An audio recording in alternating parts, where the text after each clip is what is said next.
Olá pessoal, vamos dar continuidade às nossas aulas aí. Hoje nós vamos dar continuidade na aula de gestão da produção e materiais, na aula de número 7.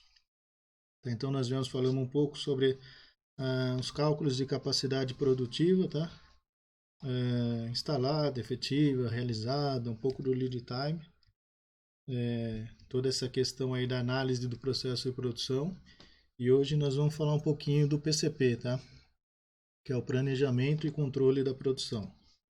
Então vamos lá, o que é o PCP? O PCP é um departamento dentro da empresa, ele tem a função dele dar apoio à produção. Então ele fica responsável ali na questão da coordenação e aplicação dos recursos produtivos. Ou seja, aqueles recursos que você tem para produzir, para fazer o seu produto dentro da empresa, por exemplo, a matéria-prima, os insumos, a mão de obra, as pessoas para realizar as atividades, o próprio maquinário, tá? Tudo isso são os recursos produtivos. Então o PCP ele vai coordenar a aplicação desses recursos na produção, de modo a atingir os planos que foram estabelecidos lá nos níveis de planejamento, planejamento estratégico, tático e operacional, como a gente já chegou a ver, tá? Então, o PCP é esse departamento dentro da empresa que vai apoiar a produção, coordenando aí os recursos produtivos. Como eu disse lá, um pouco da questão dos planejamentos, nós já vimos isso em outra matéria, mas só para relembrar, nós temos 3 tipos de planejamento dentro da empresa. O estratégico, que é aquele lá da alta direção, que envolve a empresa inteira, tem objetivos globais para a empresa, aquele planejamento feito a longo prazo, tá? Lá no alto da empresa mesmo, lá no alto escalão da empresa. Depois dele, um pouco abaixo, a gente tem um planejamento tático, que é a questão gerencial, os próprios gerentes ali, que eles vão estabelecer uns planos mais detalhados aí, dependendo da unidade, dependendo do departamento que esse gerente é responsável, vai desenvolver alguns planos detalhados para atingir os objetivos estratégicos, os objetivos gerais da empresa, tá? O foco desse planejamento é no médio prazo. E por último, a gente tem o planejamento operacional, que é a nível de supervisão ali, que vai detalhar bem a tarefa e as atividades.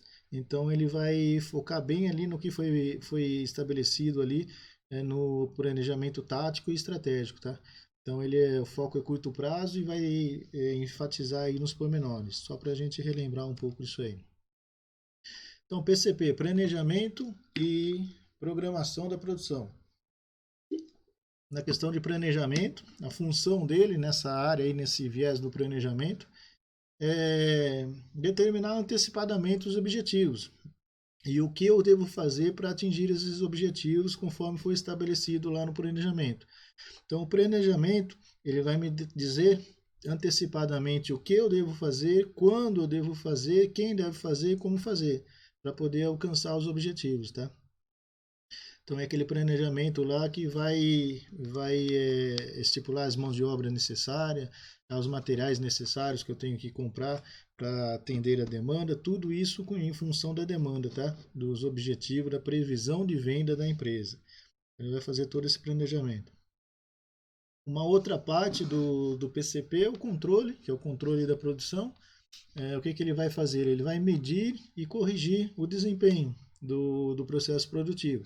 Então ele vai medir o desempenho, comparar com o planejado. Eu programei fazer 100 peças em 2 dias, eu fiz a 50, então meu desempenho foi pequeno. Eu tive pouco desempenho. Eu fiz 150, então meu desempenho foi maior. Então ele vai ter esse papel de medir esse desempenho e ele vai corrigir, identificar os erros e os desvios. Por que eu fiz só a metade? Então ele vai, através ali dos seus estudos, e tentar identificar e corrigir esse desvio, se foi um erro de planejamento, se foi um erro de execução, tá? Para poder atingir os planos estabelecidos no planejamento. Então, as funções deles aí é programar a produção, vai dizer o que eu devo fazer, quando eu devo fazer, qual material. Vou fabricar calça, vou fabricar camiseta, vou fabricar meia. Então, dependendo da demanda, dos pedidos que estão entrando para a empresa, ele vai programar essa produção.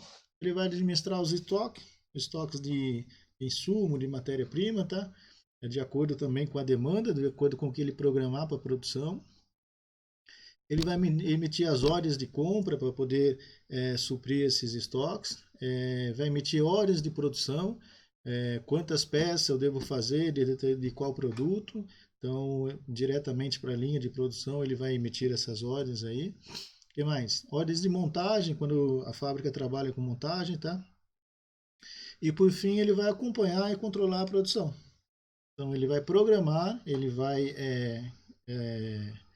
trazer os materiais necessários para essa programação, ele vai emitir as ordens de compra, produção e montagem, e por fim, ele vai acompanhar a produção, ok? Ainda na questão da finalidade, o PCP tem dupla finalidade aí, né? Que o próprio nome diz, planejar e controlar.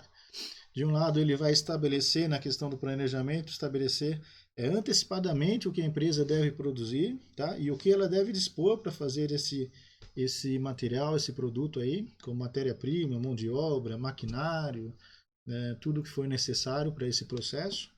E por outro lado, ali ele vai monitorar e controlar a produção, corrigindo aí, como nós já dissemos, os eventuais desvios. Então ele vai atuar dentro desta ótica, ele vai atuar antes da produção em si, antes do processo produtivo, que é no planejamento, e ele vai atuar também durante e depois do processo produtivo, que é no acompanhamento ali, controlando o funcionamento do processo e corrigindo os eventuais desvios que se façam necessários, ok? Essa basicamente aí é a função do PCP. Ele planejar e controlar, tá? Planejar e controlar a produção da empresa. Quando a gente fala aí de planejamento, de controle, a gente vai ter que usar algumas ferramentas, fazer cálculos, fazer análise dos processos, como nós já estudamos na aula passada, a questão ali da capacidade de produção instalada, efetiva, realizada, por aí vai, tá? E no PCP também, ele vai estudar, estabelecer alguns índices para ele poder estudar, poder mensurar como foi o processo. Um dos primeiros aí, vamos mencionar alguns, tá?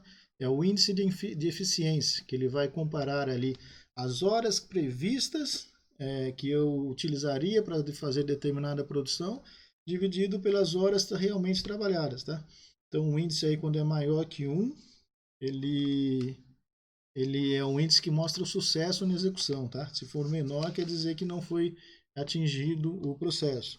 Um exemplo é uma fábrica que fabrica 200 peças, sei lá, camiseta, qualquer tipo, camiseta, por exemplo.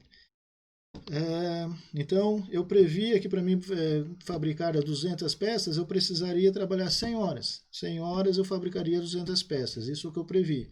Só que, no entanto, eu gastei 120 horas para produzir essas 200 peças. Então, eu vou ter aí 100 dividido por 120, uma eficiência de 83%, que é 0,8, menor que 1, 0,83, tá? Então, quer dizer que eu tive uma perda na minha eficiência nesse processo. Um outro coeficiente aí da utilização de mão de obras, tá? O número de mão de obras, o número de horas aplicadas ao lote dividido o número de horas totais de mão de obra. Mão de obra, por exemplo, eu tenho 100 horas homens. 100 horas homens, o que quer dizer isso? E, por exemplo, eu tenho 10 pessoas na minha fábrica que trabalham 10 horas por dia. Então, vou multiplicar 10 pessoas trabalhando 10 horas por dia, eu vou ter um total de 100 horas homens naquele dia, que é o que eu utilizo na produção. Um exemplo aí também, o número aplicado ao lote. Eu previ aí que eu vou ter, vou precisar de 100 horas para fabricar o lote. E eu tenho essas 100 horas, eu fiz 100 dividido por 100, vai dar 1, então é um número legal. Ele vai trazer para mim o coeficiente de mão de obra, quer dizer que eu usei 100% dessa mão de obra. Se o resultado der menor que 100, eu tenho uma perda aí de utilização de mão de obra, eu tenho teoricamente aí uma mão de obra ociosa dentro da fábrica, tá? Então é um lado aí que eu posso trabalhar através desse coeficiente, ok?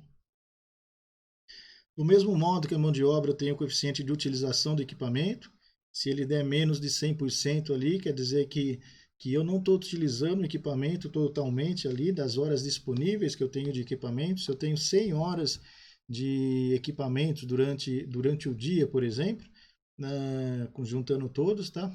Se eu utilizei só 80, quer dizer que eu utilizei só 80% desses equipamentos. É um processo aí que eu também posso trabalhar em cima, se houver algum desvio, tá? Utilização do tempo, ele é a mesma coisa que da eficiência, tá? O tempo previsto com o tempo gasto. E o índice de qualidade. O que ele vai trazer para mim? Ele vai trazer um índice de qualidade, quantos de porcento, a porcentagem de refúgio ou peças defeituosas que eu tenho, que eu tive no meu processo, tá? Por exemplo, aí, para fabricar as 200 peças, tive 5 peças lá que foram refugadas. Foram peças defeituosas, eu tive que não pude enviar para o meu cliente. Então, eu vou fazer o quê? O número de peças defeituosas, o 5 dividido pelas peças produzidas, 200. Vai dar o 5 dividido por 200, vai dar um índice aí, vezes 100, né? Um índice de 2,5% de refúgio, tá? É um índice aí que a gente pode trabalhar também na questão aí da análise do processo produtivo, tá? Basicamente isso aí, pessoal, é um pouco da teoria do que é o PCP, qual a finalidade, quais as funções do PCP e alguns índices aí que o PCP trabalha aí para avaliar, na questão do controle da produção, avaliar como foi o processo produtivo, no que ele pode melhorar e no que está legal ali o seu processo, tá? Existem outras fórmulas, outros indicadores, esses são só alguns exemplos, ok? Bons estudos para vocês aí, o material está todo no Teams, qualquer coisa podem entrar em contato. Bom descanso.